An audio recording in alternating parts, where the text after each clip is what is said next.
In the quiet, suburban home of the Henderson family, there lived a sleeping dragon. Its name was Kevin's Temper. At 20 years old, Kevin was a fiercely competitive online gamer, a young man who poured his heart and soul into the high-stakes world of esports. When he was winning, he was a hero, a master strategist. But when he was losing, the dragon would stir. His family had learned to tiptoe around him, to speak in hushed tones, to avoid waking the beast. The beast's favorite lair was the family room, which had recently become home to his father's pride and joy, a brand new 70-inch, crystal clear smart TV. It was the centerpiece of their home, a symbol of his father's hard work, a place where the family was supposed to gather. But for the past week, Kevin had colonized it, his gaming console hooked up, the massive screen his personal portal to digital glory and, increasingly, to a simmering, dangerous rage. The final, catastrophic eruption came during the online qualifying tournament.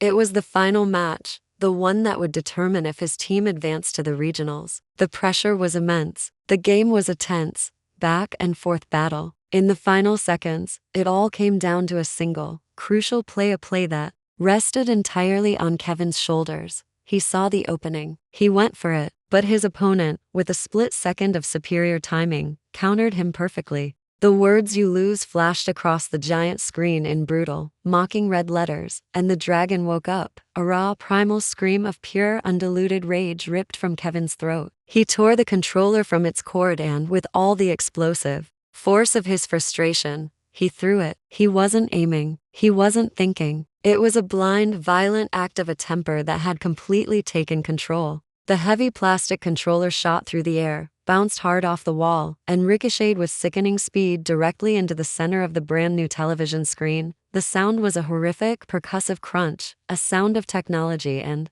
trust shattering in the same instant. A spiderweb of black and green cracks instantly radiated from the point of impact, destroying the perfect, pristine screen. Kevin stood frozen, his chest heaving, the red mist of his rage instantly evaporating, replaced by a wave of ice-cold, nauseating horror. His breath caught in his throat. He stared at the broken controller on the floor, then at the catastrophic damage he had just inflicted on his father's prized possession. He heard footsteps thundering up the stairs. The door to the family room burst open, and his father stood there, his eyes wide, taking in the scene. His son, the broken controller on the floor, and the spiderweb of cracks spreading across the screen of his brand new television. The father's face shifted from shock to a look of profound, cold, and utterly final disappointment. Mr. Henderson walked slowly into the room, his footsteps crunching on the tiny shards of glass and plastic that littered the carpet. He didn't yell. He didn't have to. The quiet, profound disappointment on his face was a far more powerful indictment than any shouting could ever be. He stood before his son, a silent judge in a courtroom of Kevin's own making.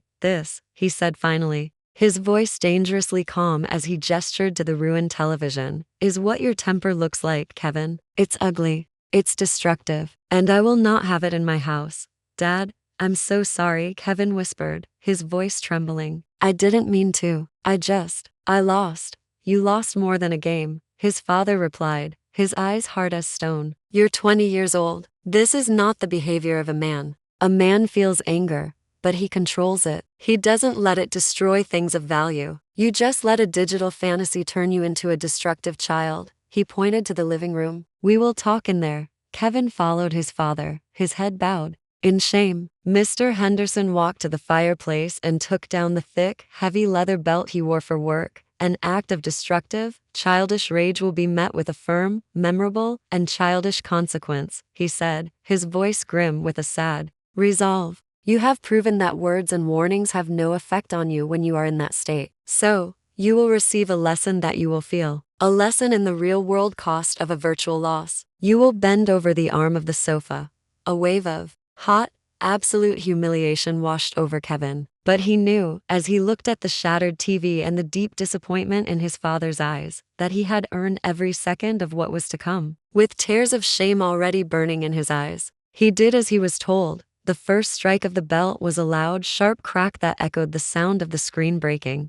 A bolt of pure, stinging fire exploded across the seat of his jeans, forcing a raw cry from his lips. "That," his father's voice said, firm and clear, "is for the destruction of property. Crack. The second blow was even harder, a powerful, humbling lesson. That is for the lack of self-control. After 6 hard, memorable strikes, his father stopped. Kevin was sobbing, broken not just by the intense, fiery pain, but by the crushing weight of his own failure.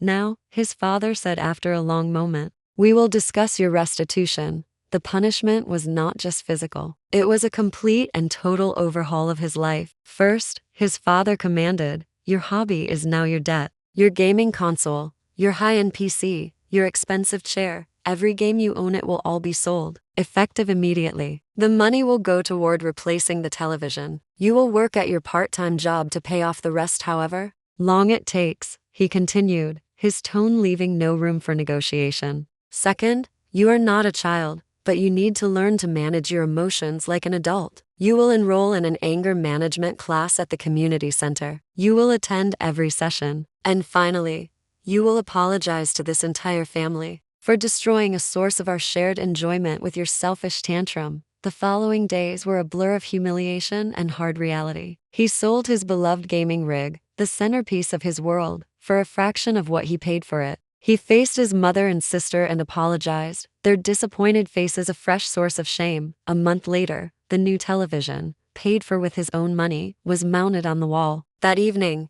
he attended his first anger management class. It was an awkward, humbling experience, sitting in a circle of strangers, talking about the dragon of his temper. His father was waiting in the car to pick him up. The ride home was quiet. "How was it?" his father asked simply. "It was okay," Kevin admitted. "It was interesting." His father just nodded. He didn't say "I told you so." He didn't need to. As they pulled into the driveway, Kevin looked at the warm lights of his home. He had been so focused on winning a digital game that he had been losing the real-world battle with himself. The sharp, stinging lesson from his father had been a harsh but necessary reset, the first painful step toward finally learning how to win the match that truly mattered.